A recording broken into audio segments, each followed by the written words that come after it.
بسم اللہ الرحمن الرحیم۔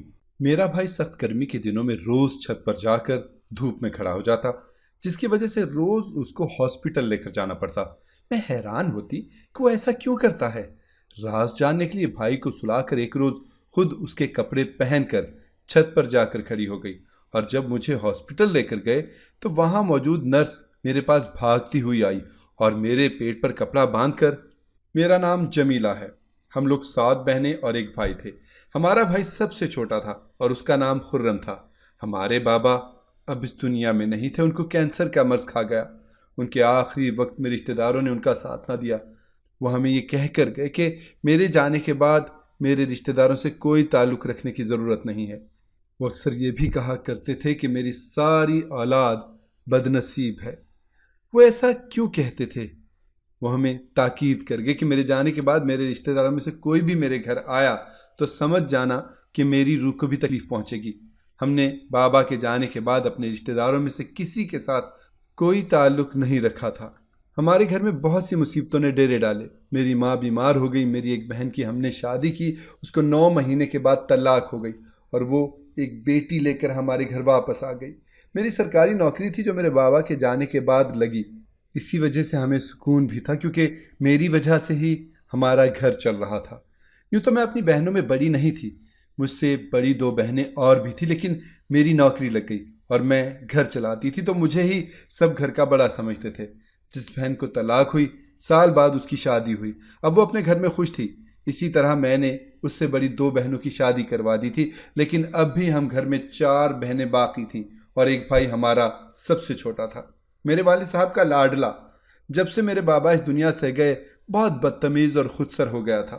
میری امی اسے بار بار سمجھاتی، دیکھ بیٹا، تو بھلے ہی چھوٹا ہے لیکن تجھے ہی بڑا بننا ہوگا، تو ہی اس گھر کا مرد ہے، تیرا کام ہے اس گھر کو چلانا اور اپنی بہنوں کے لیے جہیز بنانا، ان کی شادیاں کرنا۔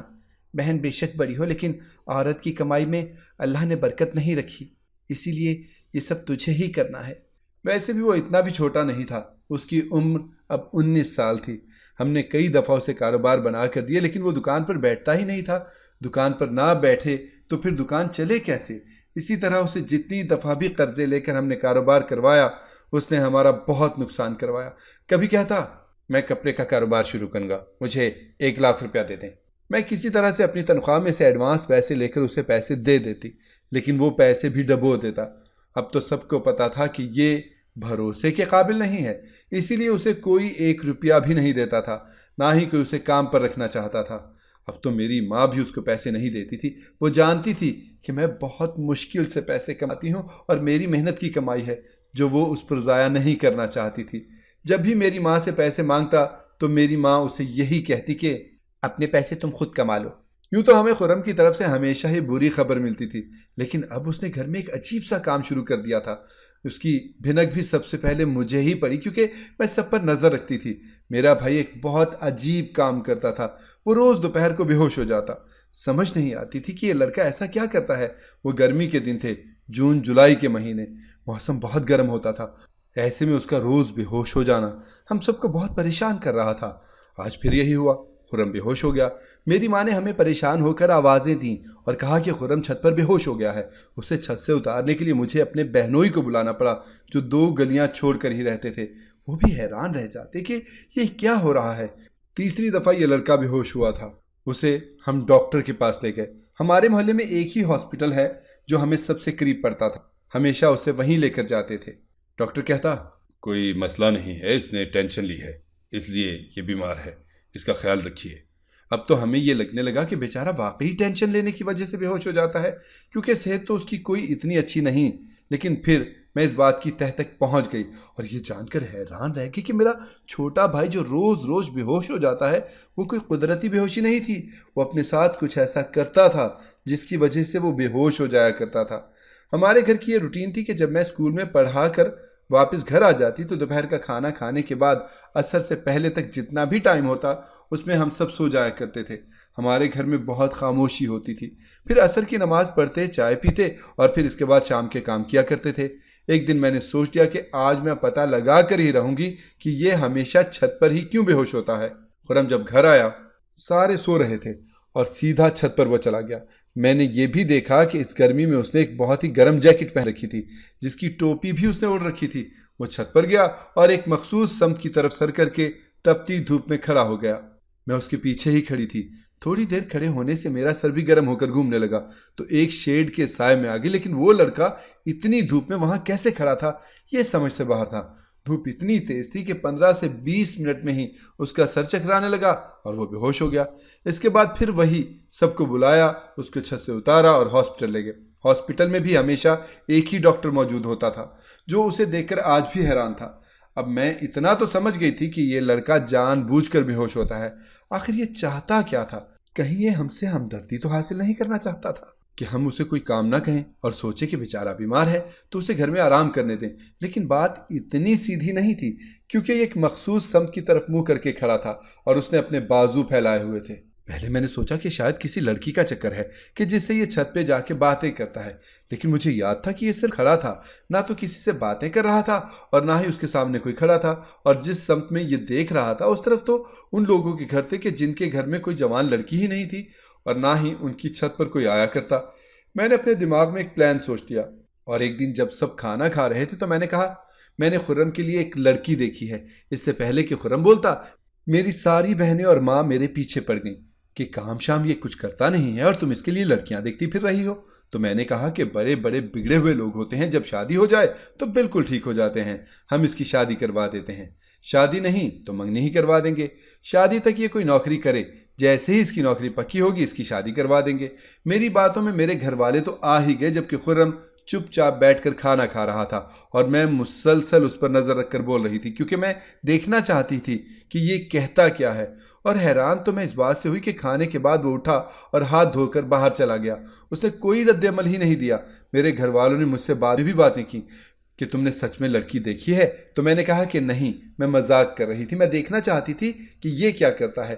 میری ماں نے کہا کہ اسے تنگ مت کرو، پہلے ہی بیمار ہے۔ اس بات سے میرے دماغ میں ایک اور ترکیب آ گئی۔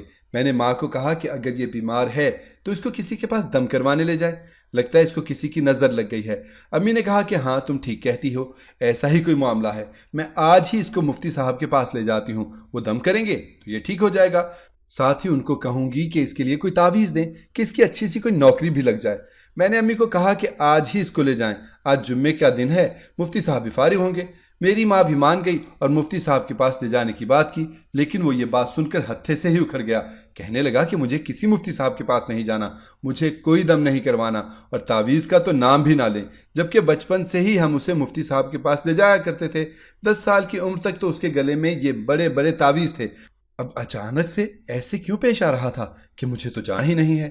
امی نے اسے بہت سمجھایا، لیکن وہ مفتی صاحب کے پاس نہیں گیا۔ امی نے اس بات پر زیادہ توجہ نہیں دی تھی، کیونکہ وہ ہمیشہ کہتی تھی کہ خرم بہت موڈی قسم کا بچہ ہے، کبھی کچھ کہتا ہے تو کبھی کچھ، لیکن اب بھی اس کی وہی روٹین تھی، ایک نہیں تو دوسرے دن وہ بے ہوش ہو جاتا تھا۔ اب تو سب گھر والے پریشان ہو گئے تھے۔ ایک دن اس سے میری چھوٹی بہن نے پوچھ لیا کہ تم ہمیشہ چھت پر ہی کیوں بے ہوش ہو جاتے ہو؟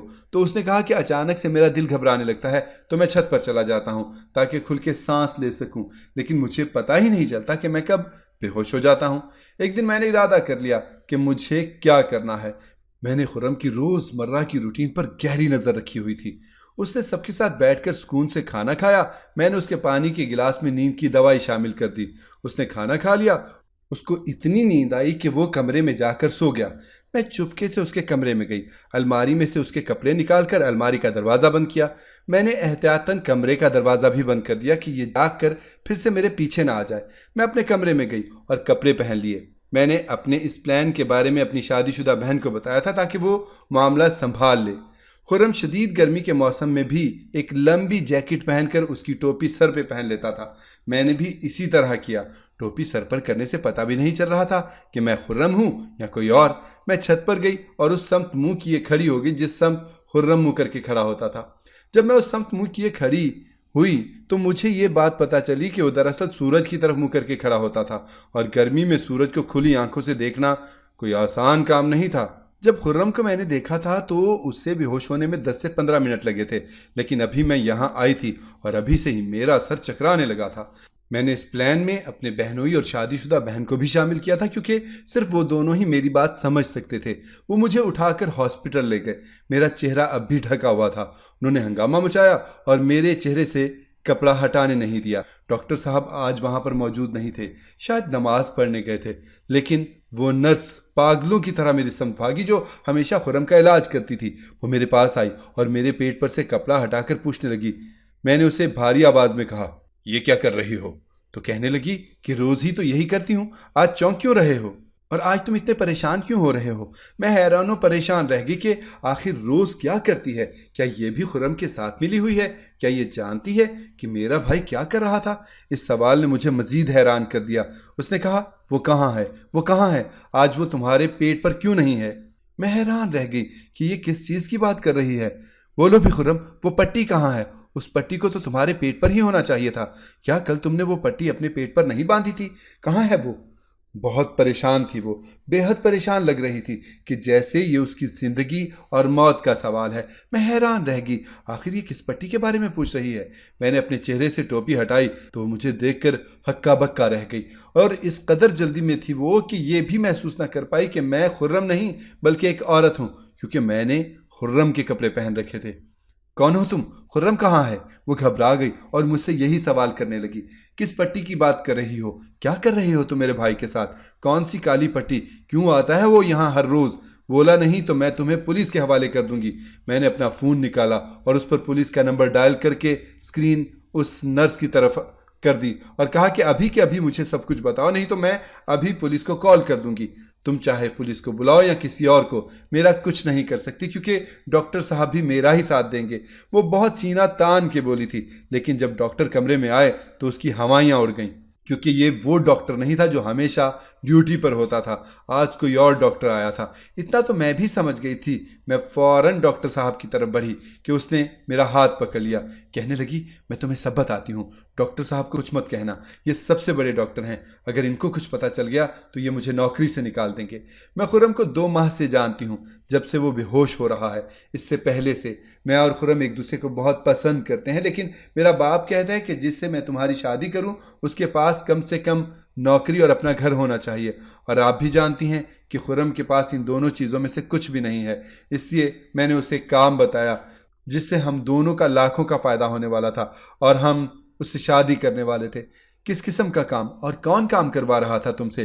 یہ کام مجھے پوری بات بتاؤ، نہیں تو میں تمہارے بڑے ڈاکٹر کو سب کچھ بتا دوں گی۔ وہ لڑکی بہت ڈری ہوئی نظر آنے لگی۔ اس نے کہا کہ ویسے بھی اب ہماری جان کو خطرہ ہے۔ یہ تم کیا بات کر رہی ہو؟ میرا دل بھی ڈر گیا تھا کہ کہیں میرے اکلوتے بھائی کو کچھ ہو نہ جائے۔ اگر اسے کچھ ہو جاتا تو ہم کیا کرتے؟ میری ماں تو جیتے جی مر جاتی۔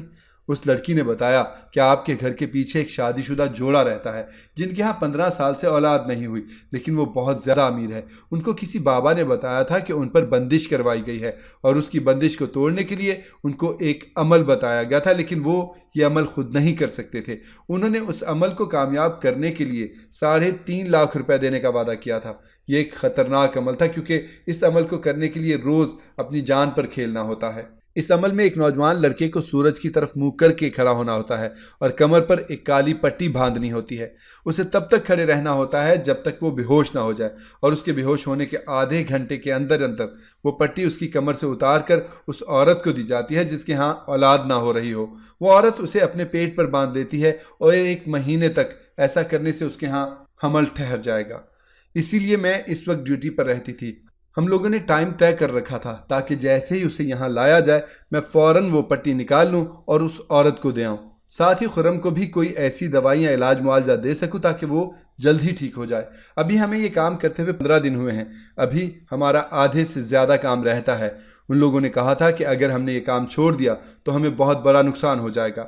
آپ ہمیں یہ کام کرنے دیں، نہیں تو آپ کے بھائی کی جان کو بھی خطرہ ہے۔ میں نے اس لڑکی کے منہ پہ تھپڑ رسید کیا اور اسے بہت برا بھلا کہا۔ میں نے اسے کہا کہ تم نے ہی یہ سب میرے بھائی کے دماغ میں ڈالا ہوگا۔ میں واپس گھر آ گئی اور سارے بڑوں کو بٹھا کر ان کو یہ ساری داستان سنا دی۔ خرم بھی وہی موجود تھا۔ سب نے اس کو لعنت ملامت کی اور کہا کہ جادو کرنے اور کروانے والا دونوں جہنمی ہیں، اور تم زندگی اور آخرت دونوں کو برباد کرنا چاہتے تھے۔ شام کو میں اور میری امی ان دونوں میاں بیوی کے گھر بھی گئے۔